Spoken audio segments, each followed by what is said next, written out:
कांग्रेस की रायगढ़ लोकसभा प्रत्याशी डॉक्टर मेनका देवी सिंह के पक्ष में मतदान के लिए अपील करने छत्तीसगढ़ के प्रदेश प्रभारी सचिन पायलट और पूर्व मंत्री उमेश पटेल सारंगढ़ पहुंचे। कांग्रेसी कार्यकर्ताओं ने सचिन पायलट का जोरदार स्वागत किया। साथ ही मेला मैदान में आयोजित विशाल आम सभा को सचिन पायलट ने संबोधित भी किया। लोकसभा चुनाव को लेकर तीसरे चरण के मतदान अब कुछ ही दिन बाकी है। ऐसे में देश के दोनों ही बड़े पार्टियों ने अपने प्रत्याशी को पक्ष में प्रचार प्रसार तेज कर दिया है। वहीं आज कांग्रेस की रायगढ़ लोकसभा प्रत्याशी डॉक्टर मेनका देवी सिंह के पक्ष में मतदान के लिए अपील करने कांग्रेस के प्रदेश प्रभारी सचिन पायलट आज सारंगढ़ पहुंचे। वहीं उनके द्वारा विशाल आम सभा को संबोधित करते हुए कांग्रेस के पक्ष में मतदान करने की अपील की गई। साथ ही उन्होंने केंद्र सरकार के खिलाफ जमकर निशाना साधा। साथ ही केंद्र के मोदी सरकार को हिटलर शाही सरकार बताते हुए कहा कि यह सरकार देश के दो मुख्यमंत्री को जेल में रखे हुई है। अब इसी से अंदाजा लगा सकते हैं कि केंद्र की मोदी सरकार किस हिटलर शाही तरीके से देश को चला रहे हैं।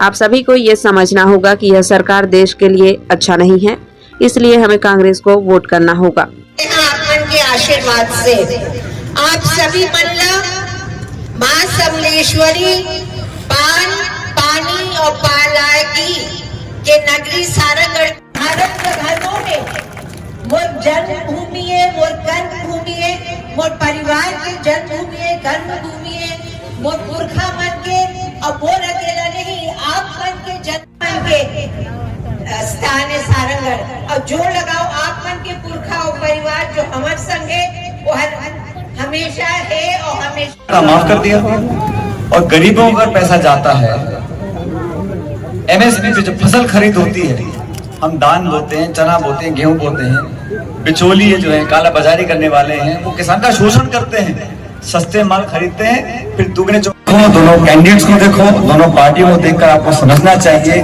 और मुझे लगता है कि मेनका जी की जो पारिवारिक पृष्ठभूमि है, लंबे अरसे तक आपके बीच में रहे हैं, आपके अपने हैं, दुख सुख के भागीदार हैं, वो आपकी बेहतर सेवा कर सकते हैं। इसलिए मैं मानता हूं कि छत्तीसगढ़ में बदलाव होगा। मुझे इस प्रदेश का प्रभारी बनाया जब से मैंने देखा है तमाम कार्यकर्ताओं में इतनी ऊर्जा है, सारे हमारे नेता गांव पंचायत। आज सारंगढ़ में हमने सभा को संबोधित किया है और हमारी प्रत्याशी सम्माननीय मेनका सिंह जी, उमेश जी, हम सब ने लोगों से आग्रह किया है कि बदलाव हो रहा है पूरे देश प्रदेश में, उसके भागीदार बने। और इस लोकसभा क्षेत्र में मुझे पूरा विश्वास है कि भारी बहुमत से हमारे उम्मीदवार जीतेंगे। हमारा जो प्रचार है, जो मैनिफेस्टो है, जो कैंपेन है, जो कैंडिडेट्स हैं, जनता पसंद कर रही है। और भाजपा के नेता कितनी कोशिश कर लें, बदलाव होना तय है। पिछले 20-25 साल से यहाँ पर भाजपा लगातार जीत रही है, बावजूद उसके इस क्षेत्र में विकास हो नहीं पाया। और हमें लगता है कि मेनका सिंह जी ने जो जिम्मेदारी से लोगों को आश्वस्त किया है, लोग उसको विश्वास कर रहे हैं और अच्छे वोटों से हम जीतेंगे। न सिर्फ छत्तीसगढ़ में, पूरे देश में भी आज भारतीय जनता पार्टी बैकफुट पर है। 2 चरण के वोट पड़ चुके हैं और दोनों चरणों में जो फीडबैक है उसके आधार पर बीजेपी बहुत पीछे खिसक रही है। इसलिए लगातार वो ऐसे भाषण दे रहे हैं जो समझ से परे हैं। इस प्रकार के आरोप लगाए जा रहे हैं कांग्रेस पार्टी पे जिसका कोई बुनियाद नहीं है, जो बेनाधार है।